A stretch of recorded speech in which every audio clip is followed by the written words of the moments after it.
In today's video, we have all kinds of news and rumors around the NHL. Today's trade talk focuses on teams like the Calgary Flames. Could we see more of a teardown throughout this season? Plus, we have the latest updates on a few situations which may lead to trades, but for right now, we're focused on getting new contracts. And it's Igor Shesterkin with the New York Rangers. And we have the latest from Elliotte Friedman on Jeremy Swayman and the Boston Bruins. Plus, we have some big updates as well from Amazon today. A lot was unveiled for its upcoming participation with the NHL for broadcasting this coming year, so we'll talk about all that, including their docu-series. Plus, we have some injury updates, some signings, and some more preseason action going down last night coming up next.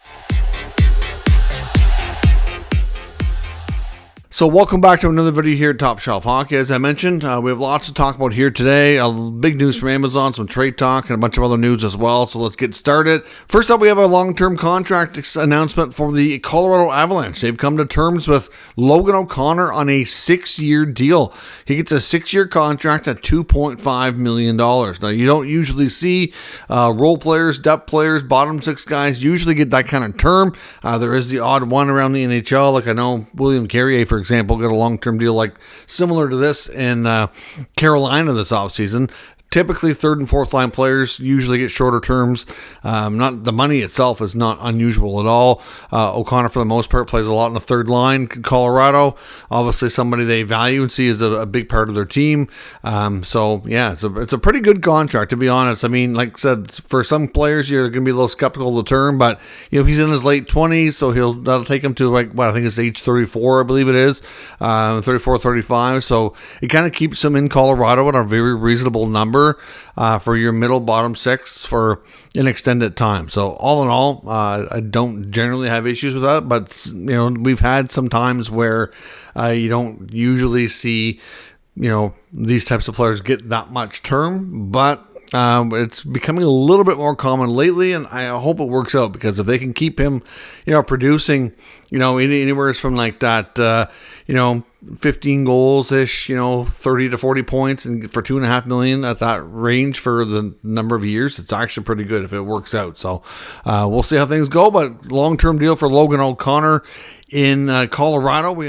We have more breaking news as well, so we're going to interject here this into the video. As I was editing my video that you're watching here, news broke about Cole Perfetti and the Jets coming to terms. So another restricted free agent off the unsigned market here and gets back to business. So Cole Perfetti and the Jets signed a 2-year deal.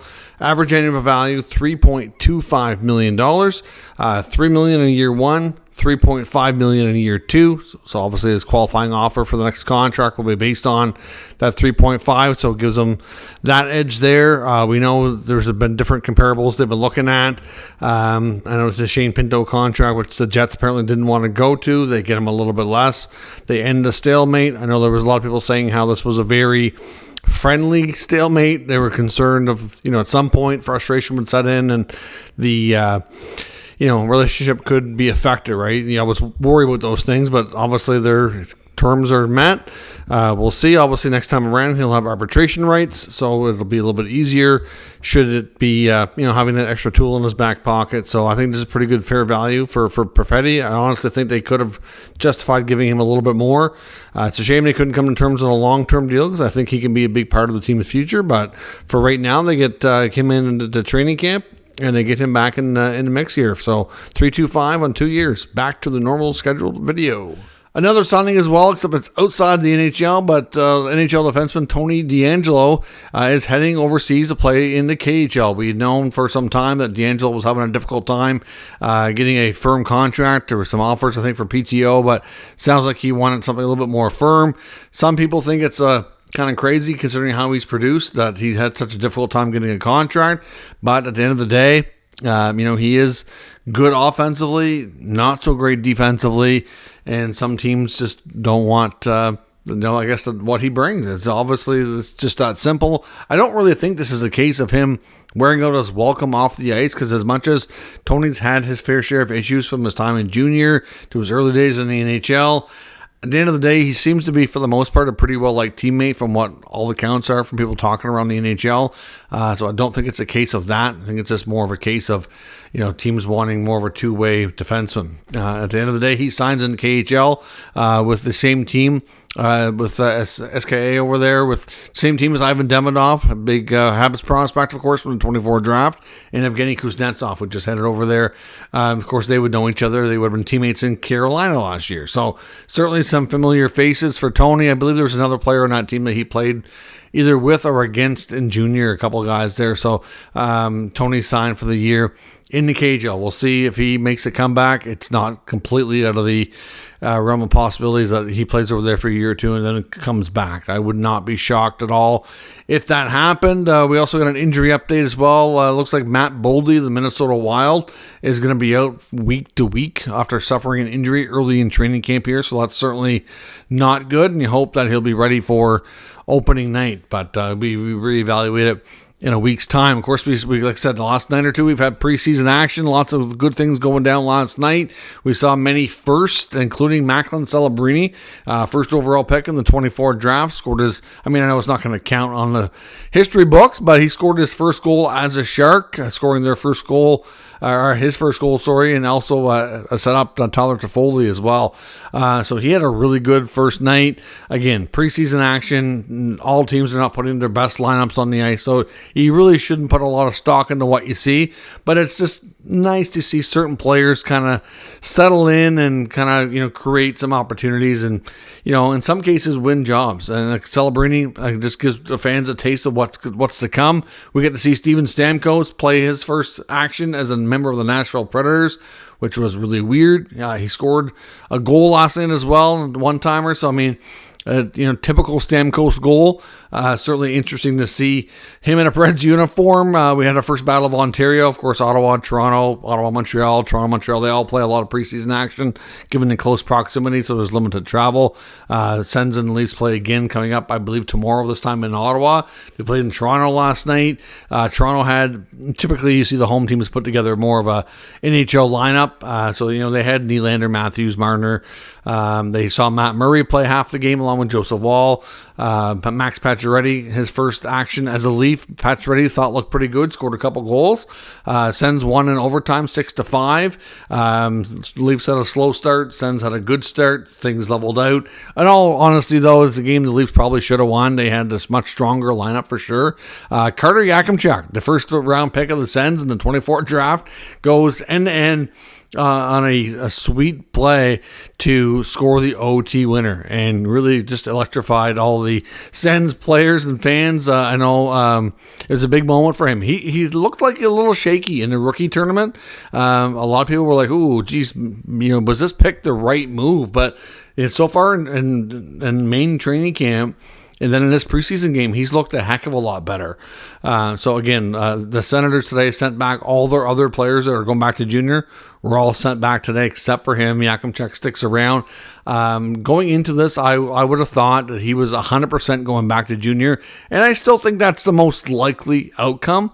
But at this point, considering how he's looked early in camp and how he played in last night's game, I wouldn't be shocked at the very least if he sticks it out through the rest of camp and at least gets a little sniff. They can play up to 9 games before they get to game 10 when the contract kicks in.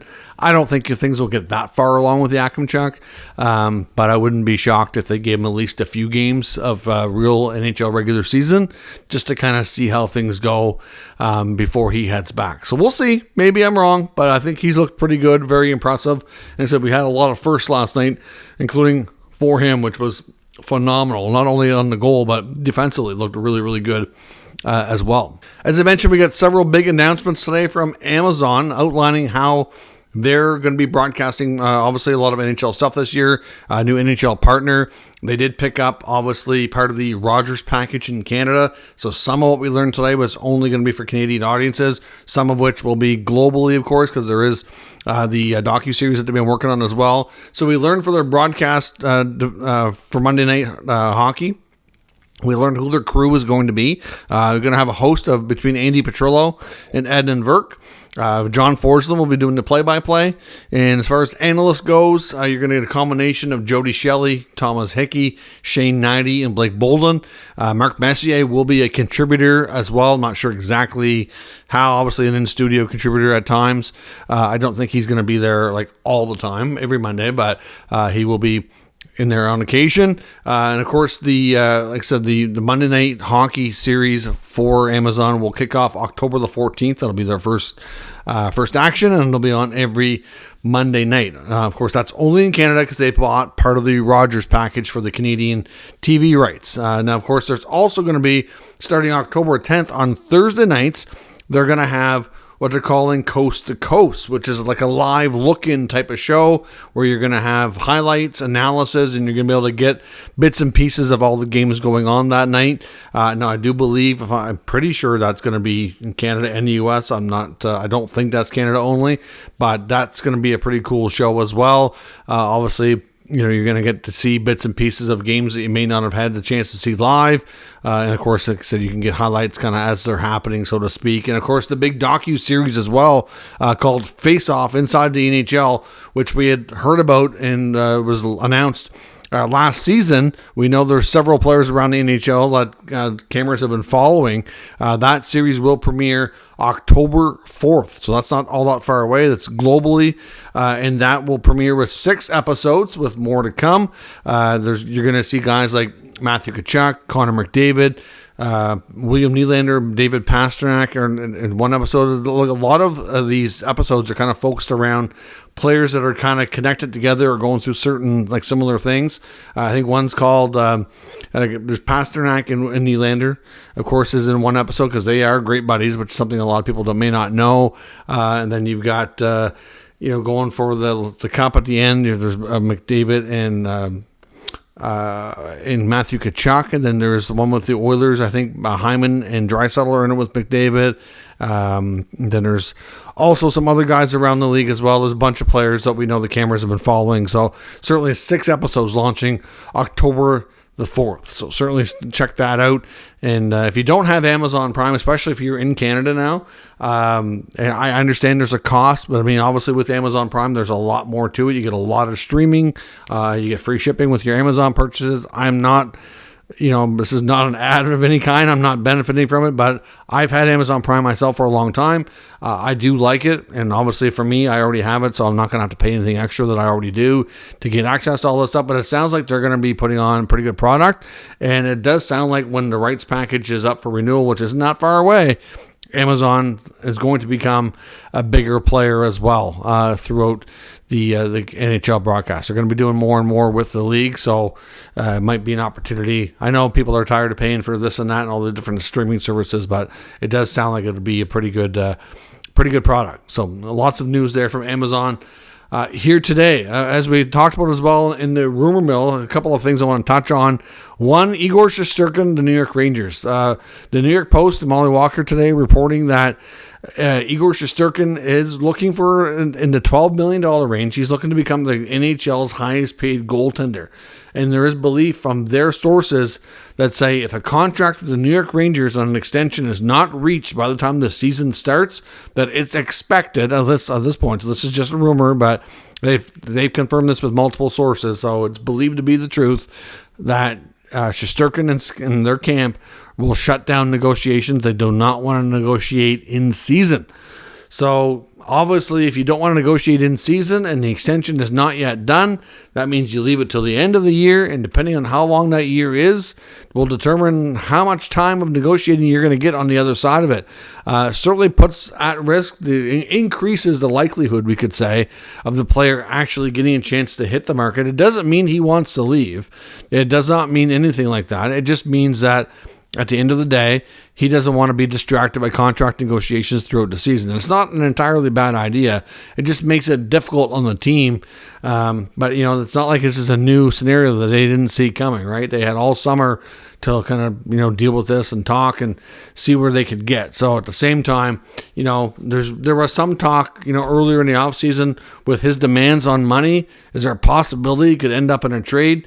It's very early and premature to say that's the case. I don't think so. But, clearly, like we're seeing with Jeremy Swayman, which we're going to talk about next, when there's a major philosophical difference in, what the contract should be, it can lead to that. It absolutely can. Now, it doesn't mean it's going to, but when you're talking that kind of money, especially with goaltenders, it seems like teams are very much skeptical of paying goalies the big money deals. Now, we've seen some contracts in free agency, like look at Bobrovsky. He got the $10 million contract as a UFA to go down to Florida. They were happy to pay him that to lure him away. Connor Hellebuyck signed a 7-year deal to stay with the Winnipeg Jets. Of course, not quite as big of a number as that, but still, some of these teams are, reluctant. When you're getting $7-8 million, it's like, okay, some of the top goalies, I don't think that's going to be too big of an issue for some of these guys. Looking at the contracts we've seen here as of late, the UC Saros contract, for example, then you get like Hellebuyck last year, some of these top goalies, getting this kind of money. Saw Bobrovsky, yes, he makes $10 million, and yes, there were times when that contract looked horrible, but now he's a Stanley Cup champion. So suddenly it's like, okay, well, you know what? We had some years where it looked horrible. Maybe it looks horrible again before it's over. Time will tell. But there's been a period of time now where it looked good and they won a cup. So at this point, I don't think anybody really cares too much about the times when it wasn't looking good. That's all been forgotten because he got the job done when it mattered most and they won the Stanley Cup, right? So for some of these guys, to take it to the next level, which is what Shesterkin and Swayman are looking to do, it's going to be tough. And I do wonder how these negotiations are going to go. I mean, $12 million on an 8-year deal for Igor Shesterkin is a lot of money. It's a big commitment. It really impacts your salary cap. I'm not saying he's not worth it, but I'm not saying he is either. Like it's a challenging, complex situation. And how do you decide how much money you're willing to invest into that? There's obviously only so many elite level goaltenders who can even go anywhere near demanding that kind of money. But yeah, I guess I don't think that there's any chance we're going to see a trade anytime soon. I'm not suggesting that at all, but I do think that, if we get to the end of the season, there's going to be a greater likelihood that he obviously could hit free agency. And if they're not going to be willing to pony up that kind of money, and depending on how the season goes, could they trade his rights at that point? Hard to say. You have to wonder about the future of Shesterkin in New York looking for that kind of money, because as we said before, many kind of feel this is kind of what you'd call a little bit of a last dance. I mean, Jacob Trouba himself has said on record that he feels that this is probably the last shot for this core group. We know Trouba has a very, very good chance of getting traded this time next year or before this time next year. So, with that said, then you've got, the core group of the rest of the team, could there be more changes? I mean, obviously at this point with Jury, wanting to win with this group, and when you don't get the job done, changes happen. And they obviously wanted to make more significant change and they couldn't. Not to say Shesterkin has not been part of the issue, but when you're suddenly raising his salary to $12 million, that's a big, big deal. So we'll see. Now, when it comes to Jeremy Swayman, Elliot Friedman on his podcast today did say that there still appears to be what he's referring to like philosophical differences.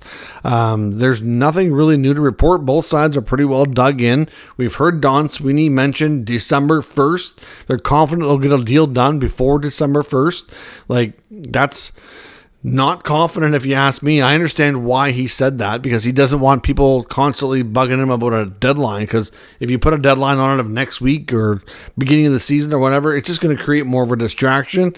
Not that this isn't distracting enough, but clearly Swayman's pretty dug in. We've heard him, and it sounds like he's, I don't know if you want to say got hurt feelings, but, I don't think he's too pleased with how things went last year in arbitration. We know they went to ARB last year, and he was not happy about it. And as Friedman's previous podcast, not the one today, where he was asked and talked about, people were asking, could this lead to a Swayman trade? And again, I'm going to say the same thing I said a week ago when we talked about this. It's a little early for that.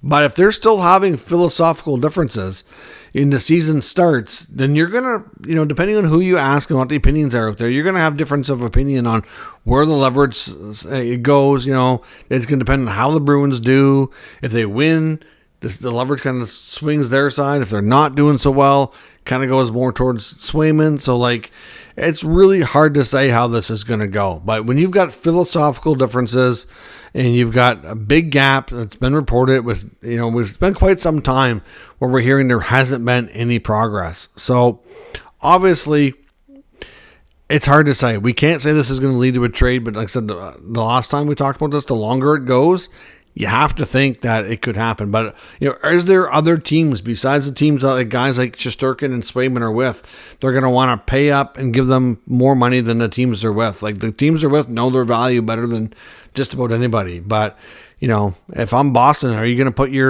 all your eggs in the basket here of Jonas Corposalo and Brendan Bussi? Like, I don't know. It seems risky to me, but you've already traded Allmark. Do you want to move Swayman too? I don't think you do. So you have to figure out a way to end the stalemate, but it's not easy. So we'll see how this goes. But right now, major philosophical difference still exists. And obviously, like I said, more days go by. People are wondering if it leads to a trade.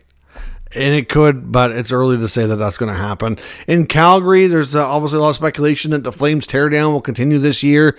There's a new Athletic article by Eric Duhachik talking about whether or not some of these veteran guys, what they have for value, and does it make sense for some of these guys to be moved, and who could be moved. Obviously, it was like a mailbag type article, and looking at guys like Jonathan Huberdeau, Nazem Kadri, Blake Coleman, Michael Backlund, Mackenzie Weegar. Some of these guys are signed short term, some of them are longer term. And what are the odds here? And when it comes to Huberdeau being the biggest contract of the bunch, he speculated that for one, he thinks that Huberdeau would have to have a better season. So if he can actually play better this year and increase his value, that would go a long ways. And he feels that the Flames would have to eat at least 30%. That's a lot of money left on this deal. He signed 8 times 10. We're not that far into it. So, is somebody going to want to take on, a 6-year contract at $80 million or $60 million roughly left over, like for a player who's nowhere near his 100-point player that he was before the trade and shortly before he signed. Like, it's not looking good, obviously. So, would Huberdeau welcome a trade? I think he absolutely would. But, it's going to be extremely, extremely difficult. So for the Flames, they may not. The only thing that can really, really change that is his play. If he can find his game like he had in Florida and be like an 80 to 100-point player again, then things can happen. They eat some money. They could probably find a trade because clearly he was a heck of a player for a long time. Yes, you're not going to find that magic at every organization with every line mate, etc. But, and it's fair to say Barkov made people better. But I've seen Huberdeau long before he became a Panther, long before he played with Barkov. Seen him a lot in junior where he played close by here at the St. John Sea Dogs. He was a leader on that team, led them to Memorial Cup. He didn't need the assistance. He was the guy that made everybody around him better. And I'm not going to say that Barkov didn't make him better. He absolutely did. But Huberdeau was pretty darn good himself, right? So, clearly he's just not the same guy in Calgary. And if he can find his game and improve things and eat some money, yeah, we could see a move, but it would be extremely difficult to pull off. Nazem Kadri, on the other hand, Duhachik feels that Kadri would actually have good value, and where he's got 3 years on his contract, you get a team that's got an open cup window for a few more years, he'd be a great addition there. But Kadri himself told the media recently when the season opened to kind of pump the brakes on the trade talk, that it's not a given that we're going to see that, and then him kind of saying don't think I want out of here just because it's a rebuild now. Obviously, when he signed, it wasn't a rebuild. But he just kind of told everybody to cool down, pump the brakes. Doesn't mean a trade's coming. But there was some belief before that there were at least a few teams that he would waive his trade protection for, like going back to Colorado, for example. There were some reporters that were saying that he would waive to go east, but not home to Toronto, somewhere else. And I don't know where that was. They would never really let more information out to kind of let us know where that would be. But, Kadri to me has value. I think he could go. Could Blake Coleman, Michael Backlund go? Absolutely. Mackenzie Weegar would have no problem getting moved. The only one that's really going to be difficult is Huberdeau. And like Duhachik said, he needs to improve his play, and the Flames would have to eat a bunch of money, which is going to make that much more difficult. So could we see the Flames do more of a teardown this year? Absolutely. It's not going to go all the way. We've talked about Rasmus Andersson as well. He's certainly in that category. So guys like Coleman, Anderson, Backlund, they're not tied into long-term deals. They're playing relatively decent. Their odds of getting traded are much better. Kadri, of course, like I said, the right team that he'll wait for with 2-3 years of a good cup window, I think he could go too. But Huberdeau will be more difficult. Uyghur will be as well because of his contract length, but generally speaking, he's played well in Calgary, so I don't think there would be that huge of an issue like it would be for Huberdeau. But a few of these guys are bound to see a move this year. We probably will see a bit more of a teardown, but I don't think we're going to see a complete bare bones teardown with all of them going. That's probably really not realistic. But let me know your thoughts on all of today's news and rumors down in the comments. We'll discuss further. If you're new to the channel, of course, make sure you subscribe and stick around. We'll keep you up to date with the latest news, rumors, and analysis of all 32 NHL teams. Thanks for watching. I'll catch you next time.